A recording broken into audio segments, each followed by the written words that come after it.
নমস্কার সবাইকে। আবার আপনাদের সাথে নতুন আরেকটি ভিডিও নিয়ে আপনারা হাজির হলাম। আর আজকে যে ভিডিওটা আমরা আলোচনা করব সেটা হচ্ছে নটর জেলার একটি জমি দখলের ঘটনা, যেটি সংখ্যালঘু হিন্দু পরিবারের সাথে ঘটেছে। প্রতিদিন দেশের কোথাও না কোথাও হিন্দু পরিবার, হিন্দুদের উপর হামলা, মামলা, নির্যাতন, নিপীড়ন চলছে।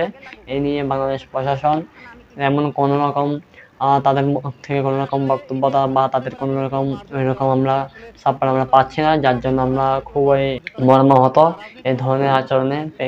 এবং আজকের যে ঘটনা সেটা কিন্তু একটা হিন্দু পরিবারকে বিভিন্ন রকমের হামলা মামলা করা হচ্ছে, বিভিন্ন রকম নিপীড়ন নির্যাতন চালানো হচ্ছে শুধুমাত্র জমি দখল করার জন্য।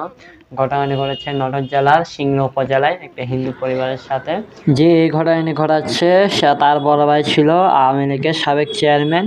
তো সে বর্তমানে হয়তো পলাতক আছে, আর তার ছোট ভাই হয়তো এখন বিএনপিতে আছে যতটুকু জানি। মানে দুই ভাই রাজনীতির সাথে যুক্ত।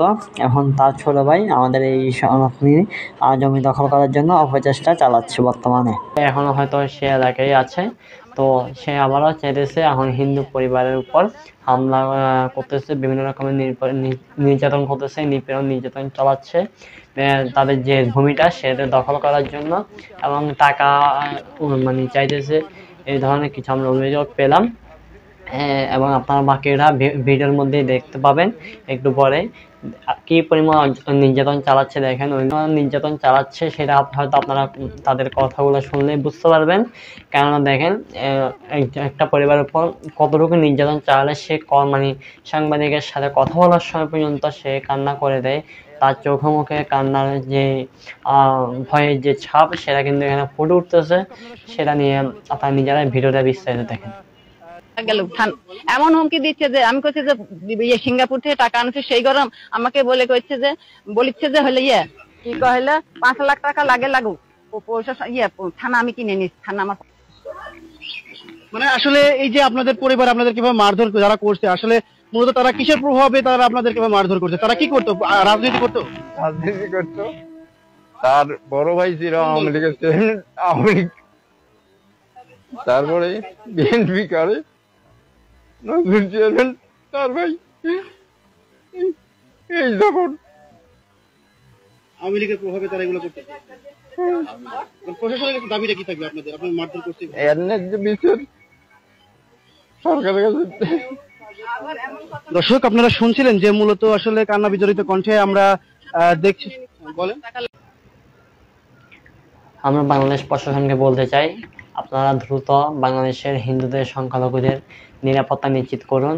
আপনারা প্রতিদিন কোনো না কোনো সংবাদ মাধ্যমে কোনো না কোনোভাবে বাংলাদেশ সরকার, বাংলাদেশ উপদেষ্টা পরিষদ, বর্তমান উপদেষ্টা পরিষদ, প্রশাসন, পুলিশ প্রশাসন, সেনাবাহিনী, আপনারা সবাই কোনো না কোনোভাবে বলতেছেন বাংলাদেশের হিন্দুরা ভালো আছে, সুস্থ আছে, মায়ের কোলে শিশুর মতোই।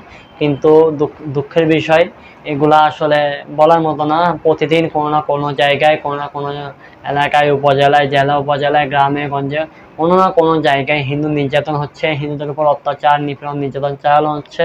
কিন্তু এটা নিয়ে কোনো রকম কারো মাথা ব্যথা নেই, কোনো রকম আলোচনা নেই।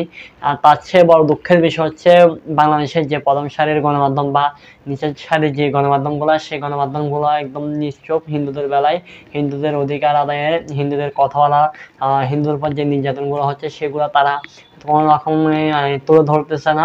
কোনো রকম তাদের মাথা ব্যথাই নেই এটার মধ্যে। তারা কোনো রকম নিউজ করেই না। হিন্দুদের উপর কোনো নিপীড়ন নির্যাতন হলে কোনো রকম নিউজই করে না তারা। আর এতটুকুর মধ্যে যা বোঝা যাচ্ছে, বাংলাদেশ সরকার হয়তো চাইতেছে বাংলাদেশ থেকে হিন্দু শূন্য করার যে পরিকল্পনা তারা হয়তো নিয়েছে, হয়তো 100% হিন্দু শূন্য করার তারা পরিকল্পনা করতেছে এরকমই। কারণ বিগত যে অত্যাচার মামলাগুলো চালানো হয়েছে তার চেয়ে দ্বিগুণ বর্তমানে কিন্তু হামলা হচ্ছে বাংলাদেশের মধ্যে।